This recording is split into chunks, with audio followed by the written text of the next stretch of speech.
प्रत्येक उपवासाला साबुदाणा खिचडी खाऊन कंटाळा आलेला, म्हणून मी आज उपवासासाठी न्यू रेसिपी ट्राय केली। ही रेसिपी पौष्टिक, चवदार आणि पोटभरीची आहे। चला तर मग सुरू करूया। सुरुवातीला मी एक बटाटा आणि हिरवी मिरची बारीक कट करून घेतलेली आहे। त्याच्यानंतर लगेच कढईत 1 चमचा तूप गरम करून घेऊया। त्यात कट केलेला बटाटा परतून घ्यायचा आणि लगेच बारीक चिरलेली मिरची घालायची आणि तिला थोडं परतून घ्यायचं। आता त्यामध्ये 2 ग्लास पाणी घालायचं आणि त्याला उकळी फुटेपर्यंत ठेवून द्यायचं। तोपर्यंत एका भांड्यात 1 वाटीभर स्वच्छ धुवून घ्यायची आणि लगेच भाजून घेतलेलं शेंगदाण्याचं कूट बारीक करून घ्यायचं मिक्सरमध्ये गर्रकन। तोपर्यंत इकडे पाण्याला उकळी फुटलेली आहे। लगेच त्यामध्ये भगर टाकायची आणि शेंगदाण्याचं कूट पण घालून घ्यायचं।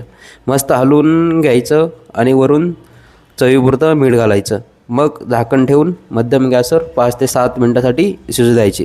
दरम्यान भगर मऊ झाली की गॅस बंद करा आणि झाकण काढून लगेच एका प्लेटमध्ये गरमागरम खायला घ्या। त्याच्यासोबत मी थोडे भाजलेले शेंगदाणे घेतलेले आहेत। तुम्ही दही किंवा शेंगदाण्याची चटणी घेऊ शकता। चला तर आपली उपवासाची भगर तयार आहे। खूप चवदार आणि पौष्टिक झाली आहे। आवडली असेल तर नक्की ट्राय करा आणि कमेंटमध्ये सांगा तुम्हाला कशी वाटली। व्हिडिओ आवडल्यास लाईक अँड शेअर करायला विसरू नका।